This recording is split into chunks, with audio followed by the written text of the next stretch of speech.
ये ईशा और रिद्धिमा स्टोरी का 6th पार्ट। अभी तक की स्टोरी में हमने देखा ईशा और रिद्धिमा अच्छे फ्रेंड्स तो नहीं बने थे, पर उनका एक प्रोफेशनल रिलेशन ज़रूर बन गया था, एक एडवोकेट और क्लाइंट का रिलेशन। ईशा की बहन खुशी से रिद्धिमा का बहुत अच्छा बॉन्ड था। रिद्धिमा तो उससे एकदम अपनी बहन जैसा बात कर रही थी और खुशी भी उसको अच्छा से ट्रीट कर रही थी, मतलब अपनी बहन जैसा ट्रीट कर रही थी। बट स्टिल रिद्धिमा और ईशा में तो बहुत अच्छे बॉन्ड नहीं बने थे अभी तक। लास्ट स्टोरी में हमने देखा कि रिद्धिमा ईशा को बात करते हुए देख रही थी और वो बात करते हुए ना बहुत क्यूट लग रही थी ईशा। रिद्धिमा बस ईशा को देख ही रही थी। ईशा की नज़र अचानक से रिद्धिमा पर पड़ जाती है और ईशा उसको देख के ना अनकंफर्टेबल हो रही थी कि रिद्धिमा उसको इस तरीके से क्यों घूर रही है।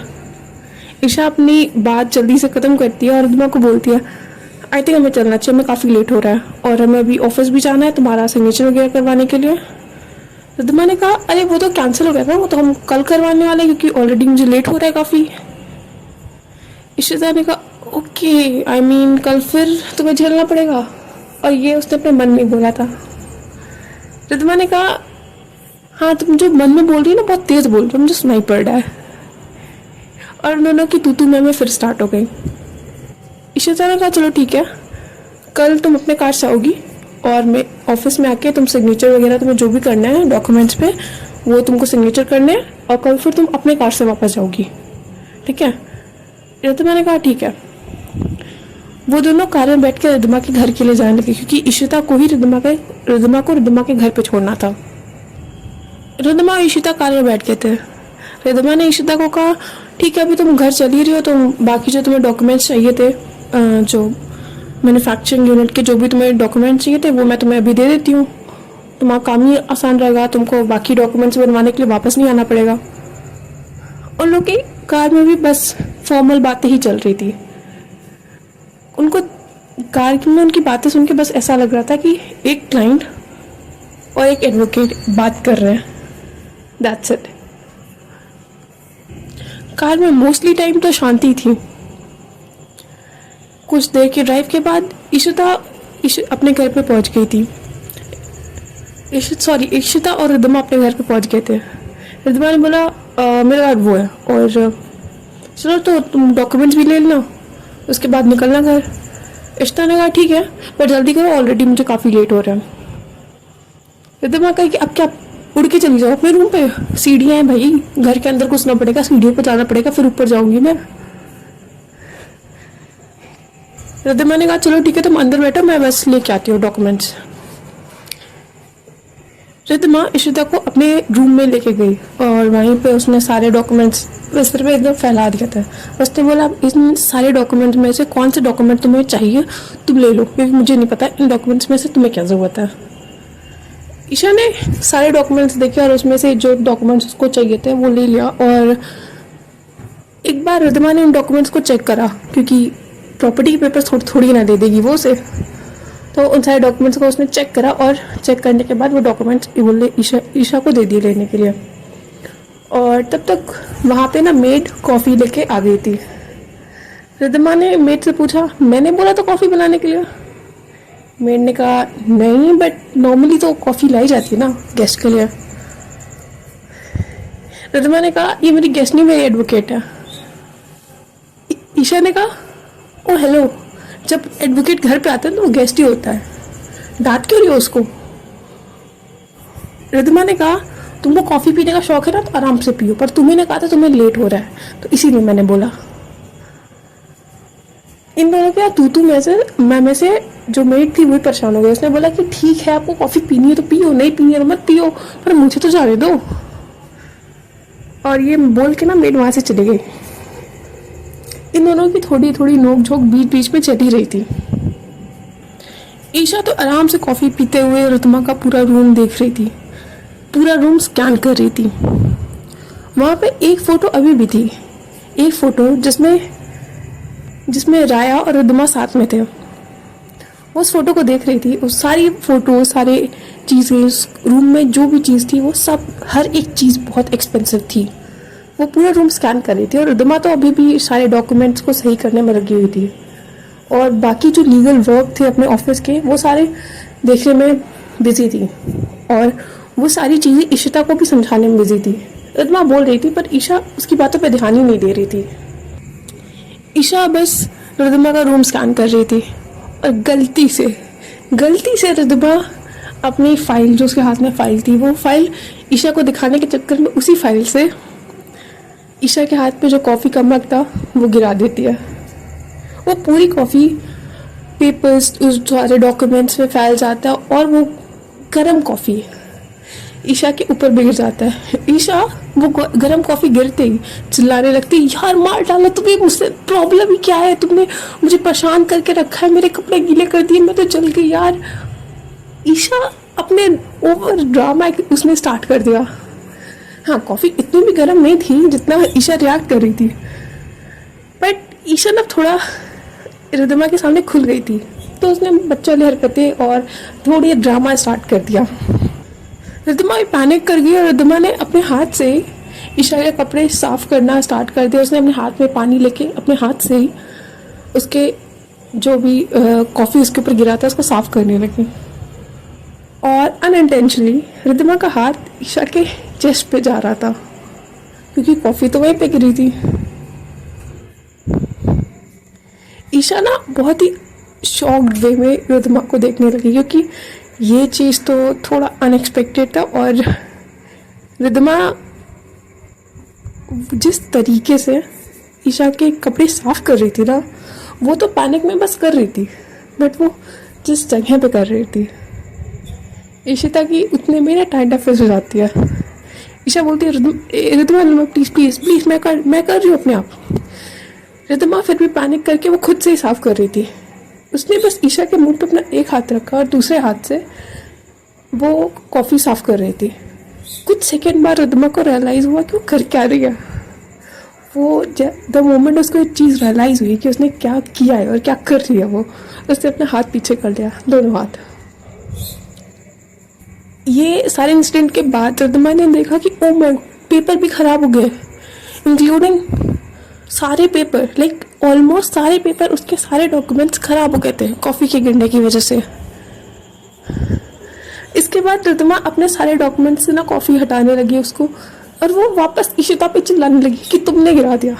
गलती तो ऑब्वियसली रिद्धिमा की थी, बट अब रिद्धिमा को कोई तो चाहिए ब्लेम करने के लिए। इशिता ने कहा, ओ हेलो, मैंने कुछ नहीं किया, तुमने किया है, और डोंट वरी यार, ये पेपर ही है, वापस बना लेंगे हम, तुम एक लॉयर के सामने बैठी हो।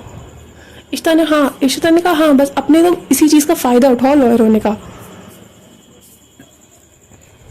ईशा ने कहा कि अब मैं क्या ऐसे बैठी रहूँ, ये कॉफ़ी गिरी है मेरे कपड़ों पर, स्लिप तो भी गर्म है यार, चल रहा है, मुझे एटलीस्ट कपड़े तो दे दो। रिद्धिमा ने कहा यहीं बदलना है तुम्हें, वो वॉशरूम है, वहाँ जाके चेंज करो, मैं कपड़े दे रही हूँ तुम्हें। ईशा वॉशरूम में जाके अपने कपड़े टिश्यू से साफ़ करने लगी, और उसके कपड़े जो थे वो काफ़ी ज़्यादा गंदे हो गए थे कॉफ़ी गिरने की वजह से, और गर्म तो थी कॉफ़ी। ईशा अपनी ऊपर से अपना टॉप निकाल के उसने साइड पर रख के बस वो अपना जो चेस्ट एरिया है वो साफ़ कर रही थी टिश्यू से। ईशा अपना ब्रा नीचे करके थोड़ा सा वो बस साफ़ कर रही थी वहाँ पे, और ईशा भूल गई थी कि उसने रिद्धिमा को बोला है कपड़े लान के उसको वॉशरूम में देने के लिए। ईशा साफ़ ही कर रही थी जब तक रिद्धिमा ने वॉशरूम में एंट्री मार ली कपड़ों के साथ। रिद्धिमा बस बोलते हुए आ रही थी कि ईशा तुम्हारे कपड़े, और उसने अपना स्टेटमेंट कंप्लीट ही किया था, कंप्लीट कर ही रही थी तब तक उसने गेट खोल दिया। और ये जो सामने का सीन था ना, ये देख के रिद्धिमा की आंखें ना टिक गई, और बहुत गलत जगह टिक गई उसकी आंखें। ईशा रिद्धिमा को देख के ईशा शॉक तो हो गई थी, और साथ में थोड़ा पैनिक भी हो गई थी कि ऐसी हालत में जो उसने देख लिया था। ईशा बस पैनिक होके बस डोर बंद ही कर रही थी, उसने ऑलमोस्ट डोर बंद कर दिया था, और रिद्धिमा का हाथ ना डोर के साइड पे जो होता है वहाँ पे रखा हुआ था, और ईशा ने तो डोर बंद कर दिया। रिद्धिमा चिल्ला रही है, मेरा हाथ तो छोड़ो, मेरा हाथ छोड़ो, क्यों दुश्मनी निकाल रही हो, मेरा हाथ छोड़ो। और थोड़ी कुछ सेकंड्स बाद ईशा ने रियलाइज़ करा कि रिद्धिमा का हाथ भी दब गया दरवाजे के साथ साथ। ईशा ने डोर खोला और उसी कंडीशन में, जिस कंडीशन में वो थी, उसने रितुम्बा का हाथ पकड़ के बोली, अरे sorry sorry, I am sorry, I am sorry. Ritumba की आंखें वापस गलत जगह टिक गई। और ये जो फनी इंसिडेंट था ना, ये एपिक था, इस पूरे एपिसोड का एपिक सीन था ये। ईशा ने वापस उसका हाथ छोड़ के उसको दूर धक्का देके कि उसका हाथ पाँव कुछ ना दबे, अब दूर धक्का देके और डोर बंद कर दिया। रितुम्बा तो बाहर जाके हंस रही थी ये सीन होने के बाद, पर ईशा काफ़ी ज़्यादा नर्वस और काफ़ी ज़्यादा एम्बैरेस्ड हो गई थी। अब वो कैसे शक्ल कैसे दिखाएगी रितुम्बा को। अब ईशा ने अपने कपड़े चेंज कर लिए, पर वो बाहर आने से पहले थोड़ा नर्वस थी, थोड़ा एम्बैरेस थी, थोड़ा नहीं बहुत ज़्यादा एम्बैरेस थी, और उसको समझ नहीं आ रहा था कि शक्ल कैसे दिखाए, वो बाहर जाए कैसे। पर उसको जाना तो था ही, यहाँ वॉशरूम में बैठ के रात थोड़ी ना गुजार सकते हैं। ईशा वॉशरूम से बाहर निकल के ईशा ने वॉशरूम का गेट खोला और जस्ट सामने रितुम्बा बैठी हुई थी, बट वो अपने फ़ोन में कुछ कर रही थी। जैसे वो बाहर निकली, उसने बोला, रितुम्बा मैं जा रही हूँ, मुझे निकलना है। रितुम्बा भी अपनी आंखें नीचे करके उसने भी कहा, ठीक है तुम जाओ। उन लोगों ने कोई भी बात नहीं करी एक दूसरे से, जो हुआ उसके बारे में कुछ डिस्कस नहीं करा। ईशा ने बस अपना बैग उठाया और वो बाहर की तरफ निकल गई। रितुम्बा उसके पीछे पीछे जा रही थी, उसने गेट तक छोड़ा। उसने इशिता को बोला, पहुंच के कॉल कर देना, और इन केस कोई प्रॉब्लम हो रास्ते में तो टेक्स्ट कर देना। ओके बाय, मैं जा रही हूँ। नर्वस तो दोनों ही थे। पूरे रास्ते भर इशिता ने यही सोचा, रितुम्बा मेरे बारे में क्या सोच रही होगी यार, मुझे नहीं करना चाहिए था ये। ऊपर से जब उसका हाथ दब गया तो मुझे, अरे यार ये सब रितुम्बा की गलती है, सब रितुम्बा की गलती है, मेरी गलती नहीं है। उसे नहीं करना चाहिए था यार, मुझे भी ये नहीं करना चाहिए था। क्या करूँ, मैं केस छोड़ूँ? अरे यार मैं केस भी नहीं छोड़ सकती, कितना अनप्रोफेशनल हो अगर मैंने केस छोड़ दिया। इशिता यही सब बस मन में सोचते सोचते वो घर पहुंच गई। उसने गेट नॉक करा, खुशी ने गेट खोला और उसने देखा कि इशिता के ना कपड़े चेंज थे। सॉरी गाइस, मैं ईशा को इशिता बोल रही हूँ, कभी कभी मैं ईशा बोल दे रही हूँ, तो समझ जाना ईशा इशिता एक ही इंसान है। खुशी ने जैसे गेट खोला, उसने देखा सामने ईशा खड़ी है। उसने ईशा को बोला, आपके कपड़े कैसे चेंज हो गए? ओह, मेरा शक सही था, आप और रितुम्बा।